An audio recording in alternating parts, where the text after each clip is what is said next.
बात रखेंगे। प्रधानमंत्री पहुंच चुके हैं। नमस्कार दोस्तों,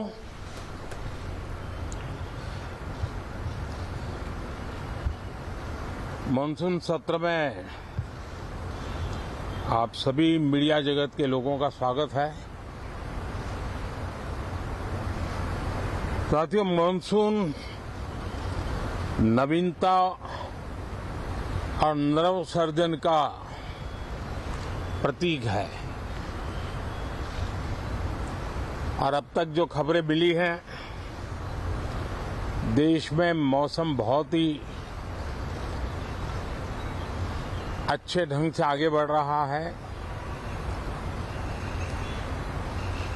कृषि को लाभदायक मौसम की खबरें हैं और बारिश किसानों की अर्थव्यवस्था, देश की अर्थव्यवस्था, ग्रामीण अर्थव्यवस्था और इतना ही नहीं, हर परिवार की अर्थव्यवस्था में एक बहुत महत्वपूर्ण होता है। अब तक जो मुझे जानकारी दी गई है उस हिसाब से पिछले 10 वर्ष में जो पानी का भंडार हुआ है इस बार, वो करीब करीब 3 गुना हुआ है, जिसका आने वाले दिनों में भी देश के अर्थतंत्र को बहुत लाभ होगा। साथियों, ये मानसून सत्र राष्ट्र के लिए ये बहुत ही गौरवपूर्ण सत्र है। ये मानसून सत्र राष्ट्र के लिए एक अपने आप में विजयोत्सव का रूप है।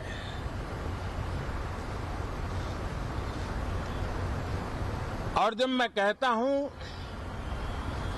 कि सत्र राष्ट्र गौरव और विजयोत्सव का सत्र है, तो सबसे पहले तो मैं पहली बार इंटरनेशनल स्पेस स्टेशन पर भारत का तिरंगा झंडा वहां लहराना,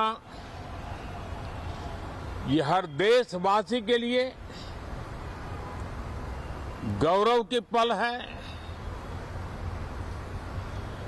देश में साइंस टेक्नोलॉजी के प्रति, इनोवेशन के प्रति नया उमंग और उत्साह भरने वाली ये सफल यात्रा रही है और पूरे संसद, लोकसभा राज्यसभा दोनों सदन देशवासी जिस गौरव का अनुभव कर रहे हैं उसमें एक स्वर से जुड़ेंगे, एक स्वर से इसका यशगान होगा। जो भारत को अंतरिक्ष में नई ऊंचाइयां पर पहुंचाने वाले जो भावी कार्यक्रम है, उनके लिए भी प्रेरक बनेगा, प्रोत्साहक बनेगा। साथियों, ये मानसून सत्र एक विजयोत्सव है।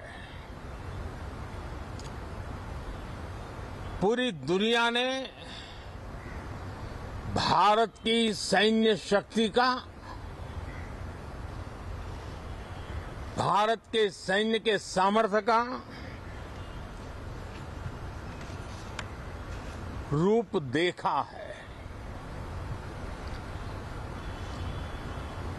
ऑपरेशन सिंदूर में भारत की सेना ने जो लक्ष्य निर्धारित किया था 100% अचीव किया। आतंकियों के आकाओं के घर में जाकर के 22 मिनट के भीतर भीतर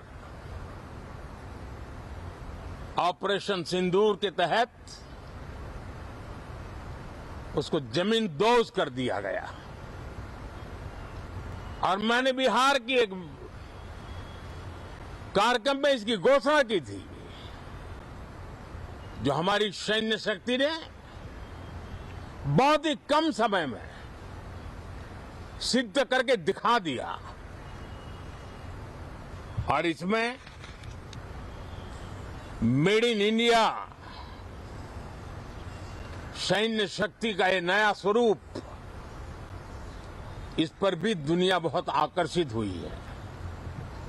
इन दिनों विश्व के जिन जिन लोगों से मिलना होता है तो भारत के इस मेड इन इंडिया जो औजार तैयार हो रहे हैं, उसके प्रति दुनिया का आकर्षण बढ़ रहा है।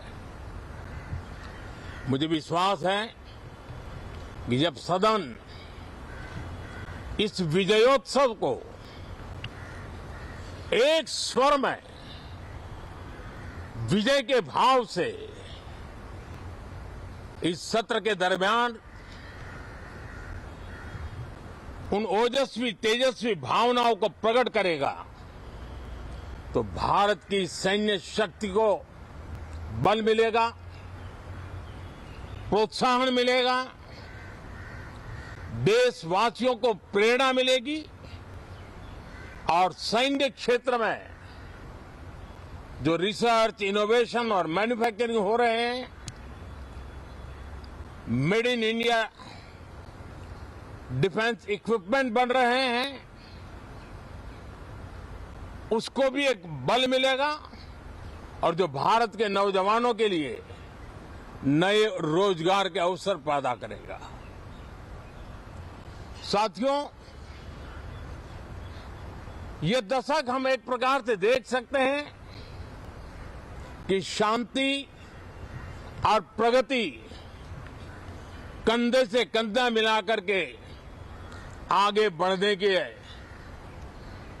कदम कदम पर प्रगति के एहसास करते रहे हैं। देश कई प्रकार की हिंसक वारदातों का शिकार रहा है, लंबे अरसे तक शिकार रहा है। देश आजाद हुआ तब से ये समस्या को हम झेल रहे हैं, चाहे आतंकवाद हो, नक्सलवाद हो। कोई प्रारंभ में शुरू हुआ होगा, कोई बाद में शुरू हुआ होगा, लेकिन आज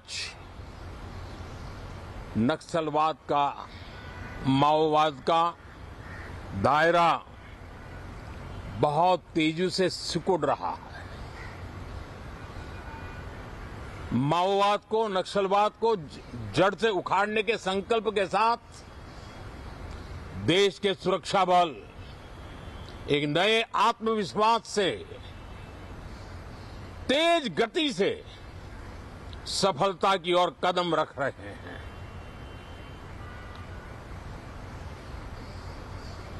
और मैं गर्व से कह सकता हूं,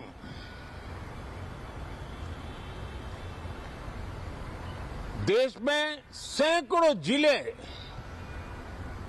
नक्सल की चपेट में से निकल करके आज मुक्ति का सांस ले रहे हैं।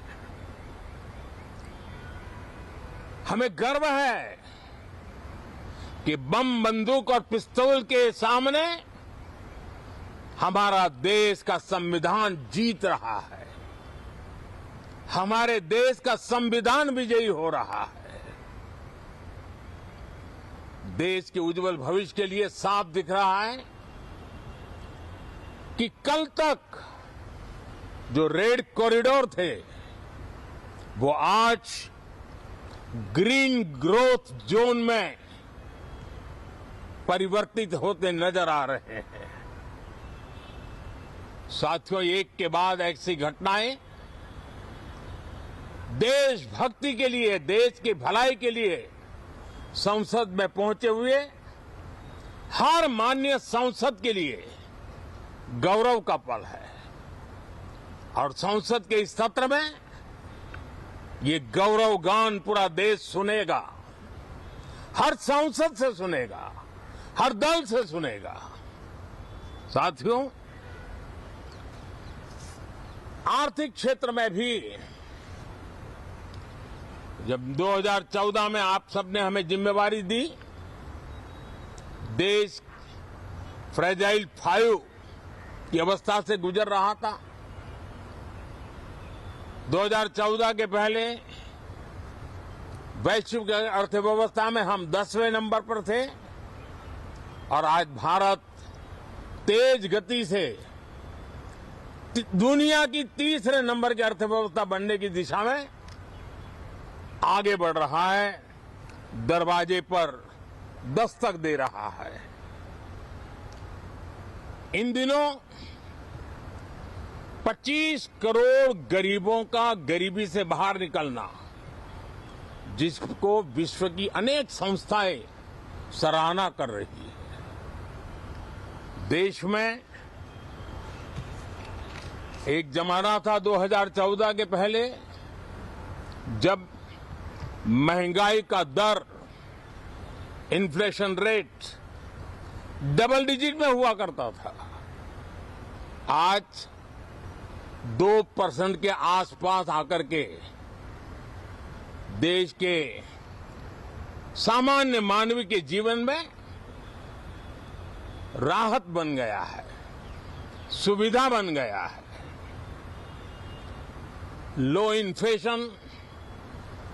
लो इन्फ्लेशन के सामने हाई ग्रोथ एक अच्छे विकास यात्रा की दिशा है।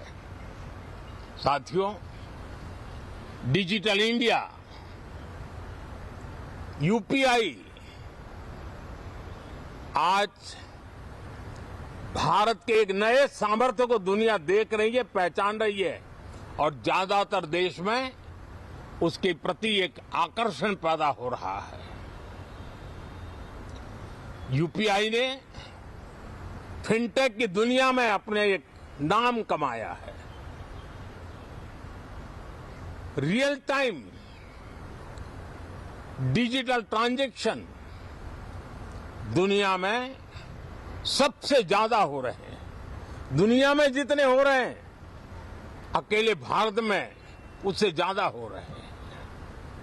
साथियों, पिछले दिनों इंटरनेशनल लेबर ऑर्गेनाइजेशन का एक वैश्विक समागम था और उसमें भारत ने बहुत बड़ी ऊंचाई प्राप्त की है। आईएलओ का कहना है कि 90 करोड़ से ज्यादा लोग भारत में अब सोशल सिक्योरिटी के दायरे में हैं। ये अपने आप में एक बहुत बड़ा अचीवमेंट है। उसी प्रकार से वैश्विक संस्था WHO ने ये कहा है कि भारत अब आंख की जो बीमारी आमतौर पर बारिश के सीजन में ज्यादा देखी जाती थी, ट्रैकोमा, अब भारत को WHO ने ट्रैकोमा फ्री घोषित किया है।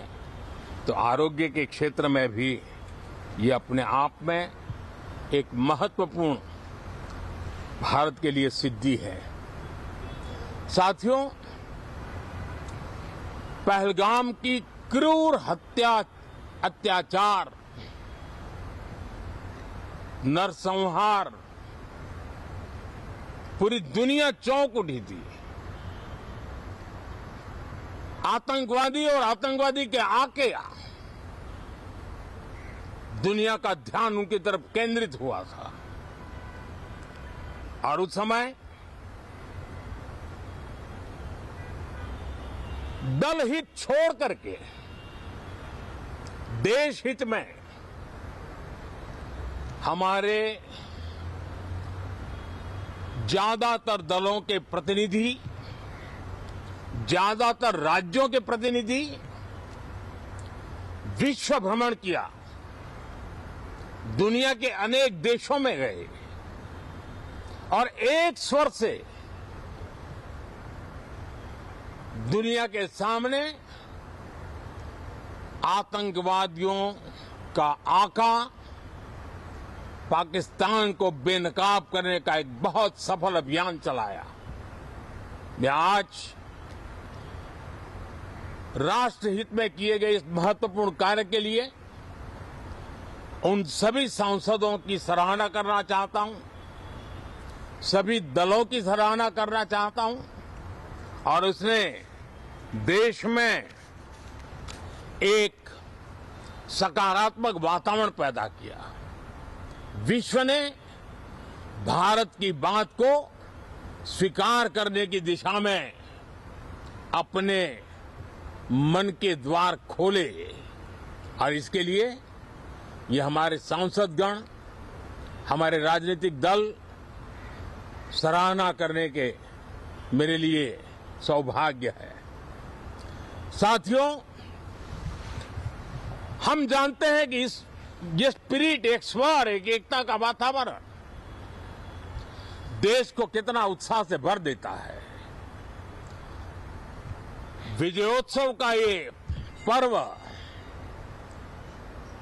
इस मॉनसून सत्र में भी